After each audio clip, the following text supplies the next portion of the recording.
What's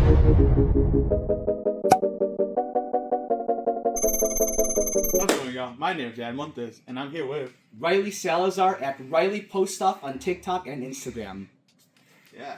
Today, we're gonna investigate the Pokemon craze that has been present here over the last few years. And we figured that would be interesting to have a non-Pokemon fan, Riley, and a Pokemon fan here to investigate this craze. I actually did want to get back into Pokemon in high school. I never really grew up on it. And, in high school, when I tried getting into it, it was just out of stock because that's when the craze and the resellers and all this stuff really started taking off. But in the moments I did get cards, they were always flat stinkers. So I just sort of felt a little, I guess, demotivated. But I am very open and curious to learning about Pokemon and whatnot. And so, yeah, I'm just interested in, hopping in and not being a LARPer. You know what I mean? But yeah. I myself have been collecting for many years. And I kind of dropped it around the Scarlet and Violet era, but I picked it back up recently for the Mega Evolution era. Regardless, you're gonna want to buckle up because we have some good stuff in store for you. But first, let's try and catch the restock. Are we gonna hit up the mart or anything or what? Like, where do we get these cards? Unfortunately, there's been such a high demand for Pokemon cards, so it's pretty hard to find them now. The good thing is, I have a store for us to go. Oh, sick! Before I let them go, let me give you a quick rundown. What is Pokemon? This is a Japanese franchise that started off as a video game and quickly evolved into a manga/anime series and a trading card game that exploded in the US in the early 2000s. In this video, we're focusing on the explosion in popularity of the Pokemon trading card game. Pokemon cards, originally intended as a tabletop game, like Yu-Gi-Oh!, are collectible items containing Pokemon, which are fictional creatures in the Pokemon universe. These trading cards have recently erupted in popularity, and the craze is out of control. So much so, that you have to get lucky at times just to get some booster packs at stores. The demand for Pokemon cards is through the roof due to many factors, but we'll get to that after the show. In the meantime, let's hit up the restock. Alright y'all, so we're at the secret undisclosed location right now. We're gonna go see if we can catch the restock. Yeah. Bet. Yeah. Ready? Yeah, I am. Luckily, we got there just in time to get some Mega Evolution Perfect Order booster packs. Unfortunately, we missed the bigger restock with ETBs, Elite Trainer boxes, and booster bundles, which were stocked earlier, but sold out really quickly as they usually do. The limit at this location is 2 of each item per person, which gives more people the chance to purchase some Pokemon. We each got 2 packs, which we will open up later, so stay tuned for that. Now that we have some product to open, we head to the Dad's Card Show in Schaumburg on May 31st.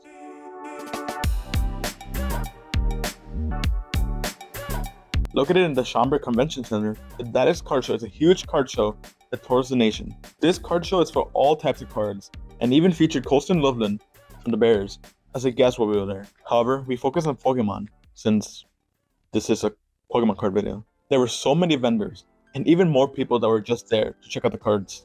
By the way, these cards range from a few cents to a few $1,000s, which is wild. While searching for cards, we ran into a flyer for the 6-7 card show. Oh, is that the 6-7 card show? 6-7? The 6-7 card show. Oh. What the hell? We had no idea what that was, so we had to ask. I'm personally new to all this stuff. What is a 6-7 card? Like, what is that supposed to be? So in the set Searching Sparks, there's a full art of Papa's where he's doing this. Because the show is on 6-7, June 7th, we're giving it away as a gift for the first 200 guests. We're going to have around 30 different Pokemon creators. We have 6-7. Like people like Kiki Rips, Powder TCG, Scott's PC, Jules Drew, Spiky TCG, so many people. And they're going to be there doing meet and greets. We've also got Pokemon themed food. We're also going to have a whole card market there. There's going to be other activations. It'll be a fun time. We're going to have raffles at every single hour. I accidentally inflated the market. It was once $5. Now it's like $10. My bad. But we're giving away for free. If you guys like Pokemon, this is happening on the same weekend of Pokemon Go Fest. So if you're also attending the Pokemon Go Fest, come on and stop by for some Pokemon themed food for lunch. Good luck out there. Unfortunately, we couldn't attend the 6-7 card show. However, there are plenty of other shows out there that one can attend. Pokemon and card shows in general are way more than just cards. Card shows normally have merch and other trinkets for fans to enjoy apart from cards. But not just that, it's greater than that. Pokemon has brought so many people together. There is a huge community that has been assembled over the years. For example, Chicago hosted a Pokemon Go Fest from June 5th to June 7th. where many Pokemon fans were brought together to experience a similar interest, Pokemon. We can also use the Dallas Card Show and the 6-Iron Card Show as great examples for hubs where Pokemon fans can meet and have a great time. Going back to the show, we walked along the stands finding cool cards for our collections. Additionally, we went on a journey together. Get it? To find a vendor that would buy Emily's Ascended Heroes ETB for 80% market. And after a little bit of asking, we found a vendor, although doubtful, who was happy to take the box. And we left a little bit richer. Before we headed back to the office to showcase our inventory and open some packs, we were able to get an interview with one of the vendors at the show. Can you tell me about this stand you're manning right now? So right here is Eric over here.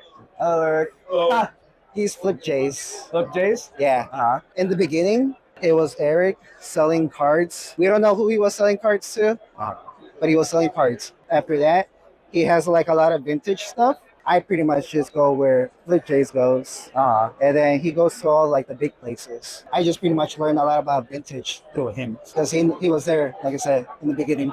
I started out just collecting Charizards, like back in 2020, like during COVID, Yeah. and then everything was normal price back then. Yeah. So, Before Logan Paul. For example, a Charizard Evolutions mint at that time was $30. Now it's like like $90, $100. But then by then I got it for 30. And so then I started off playing, just collecting Charizards. Then I started playing the card game. And then after playing the card game, I started like going to shows so that way I can pretty much do all the master sets. Because that's what I do, master sets. Do you think someone like me, without that nostalgia, without that, pre-existing knowledge, could get into card collecting somehow? And if so, where do you think is a good place to start? If you didn't grow up with it, I mean, there's a lot of things Pokemon related. The anime, Yeah. the books, the cards, the video games. And so then you would just find what you like, find the favorite Pokemon, start from there, start collecting that one favorite Pokemon, and then little by little you'll see what you start to like. You can see that there's a lot of older people. They like the show, they had their favorite Pokemon, they collected the card, and then voila. But it all started from watching the show. And then like me, I also like the plushies too. You just gotta find where or what you connect with. And so, but yeah, you can connect with Pokemon whenever you're a youngster. You just gotta find where to start. Find a favorite Pokemon. Which one that catches your attention? Right now, Just in general. I mean, like, In time you'll find it. very like Bulbasaur. Bulbasaur. There's a lot of Bulbasaur cards out there. They're expensive, so have fun with that. Because it's a favorite Pokemon. What's the most expensive card you guys got here? This one's 8,000. 8K. Well, Eric told me the story behind this one, but I forgot it. like, what makes those particular cards worth the thousands? It's just pretty much either how hard it is to get them, and then some cards are harder to get, like perfect condition ones than others, and so that's why. And it's pretty much the market. If two people pay 5,000 for it, the market is now 5,000. Damn. It all started with like the collectors, and so then because at the end of the day, if nobody's collecting cards, nobody's buying cards. At first, it was just collecting. There were people selling, and it was just them because that was what they were doing. It was their full-time job. And then when the popularity happened, there were a lot of people that saw that they can just make money off Pokemon, and then they started to sell as well. But you could tell who collects and who just sells, because the ones that are just selling, they know nothing about what they're selling. They don't even have a favorite Pokemon. They don't even know who's on the box that they're selling. And so then you can tell who collects. You can tell who just sells. I mean, it's America. Everybody, can do whatever they want, right? They know the collectors are gonna buy it, and so. But it all started with the collectors. I'm pretty much using this to help me get my master sets.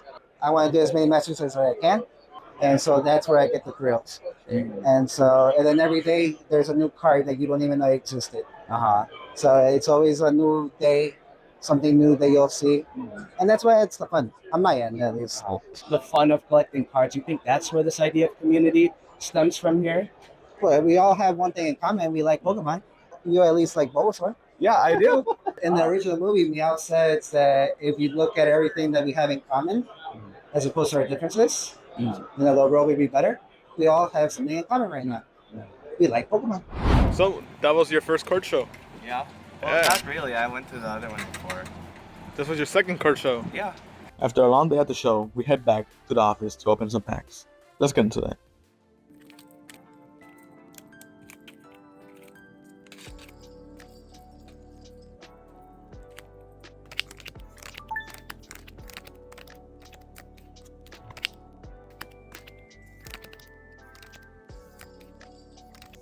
Enough stalling though, let's open some packs.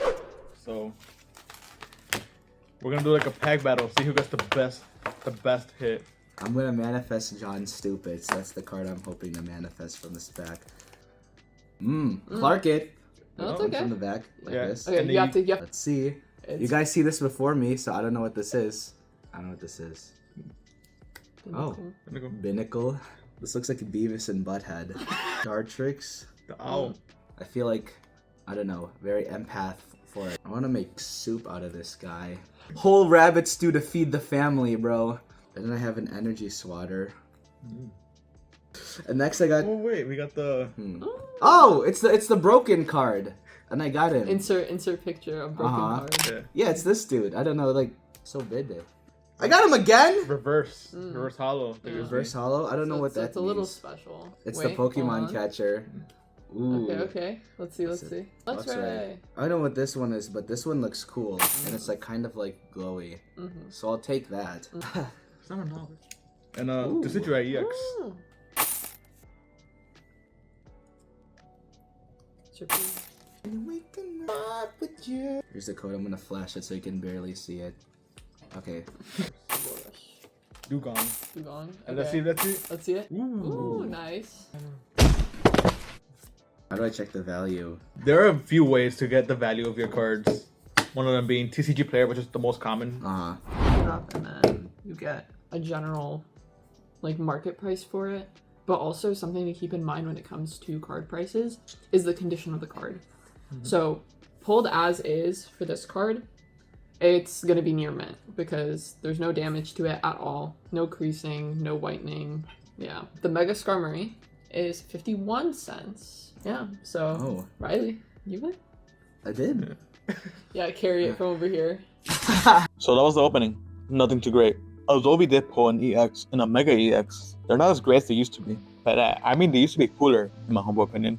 And they used to be more valuable a few years ago. Right now, we opened $10 worth of packs each, but got way less than that in value. However, the money you're paying is going towards the experience of opening packs, not the value of the cards themselves. I usually don't buy packs anymore due to their low hit rates, but opening those packs made me want more.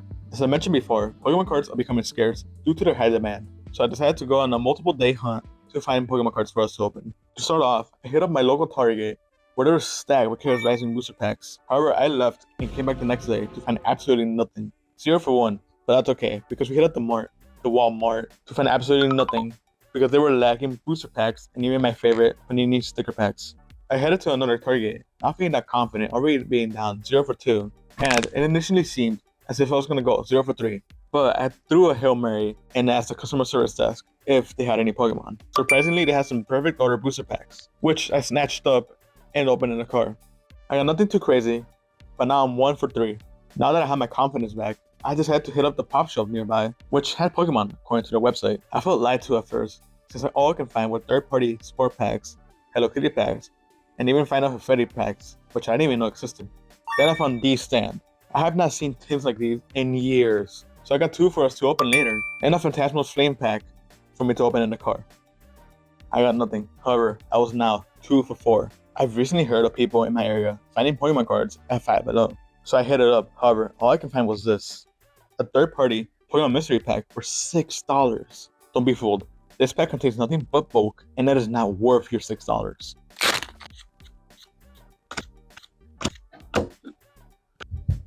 Avoid these at all costs. Now that that's out of the way, I ended up buying some Fugglers for us to experiment with later.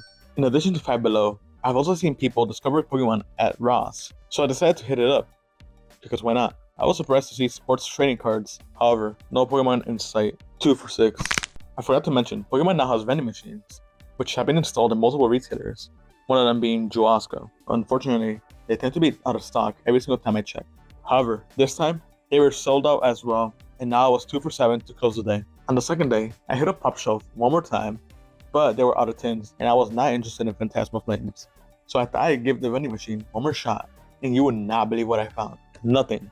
So I headed to Dick's Sporting Goods, which I found out was an official Pokemon retailer. And I spotted some Chaos Rising booster packs, and I grabbed the limit, which was 2. Nearby, there was another official Pokemon retailer, Barnes & Noble, and as soon as I walked in, I spotted some Chaos Rising on the shelves. However, the limit is 1 per day, which is insane to me. But now we're 4 for 9, and it's honestly not that bad. For the 10th store, I hit up another Ross. However, they only had building sets for Pokemon and a giant Piplup plush, no cards. Later on, I passed by another official Pokemon retailer, Best Buy, and I was not able to find anything. However, I did get information on when they restock. I actually got info on many of the stores I went to. Unfortunately, I do not feel comfortable enough to share that with you due to the amount of scalpers in this hobby. For those who may not know, scalpers have contributed to the scarcity of Pokemon cards in stores, which you can see as I'm 5 for 11 right now, about to be 5 for 12 as I walk into the Dollar General. The scalper's job is simple: buy stuff at retail value and sell it to the people in the hobby at an inflated price. It's crazy and ruins the hobby for me as a college student earning minimum wage.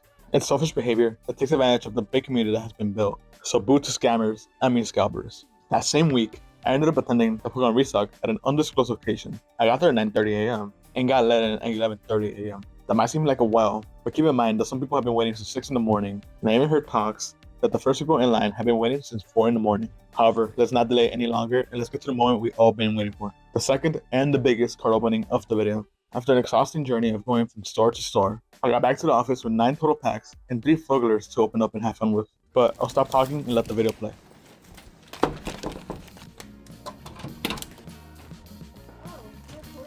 Hi.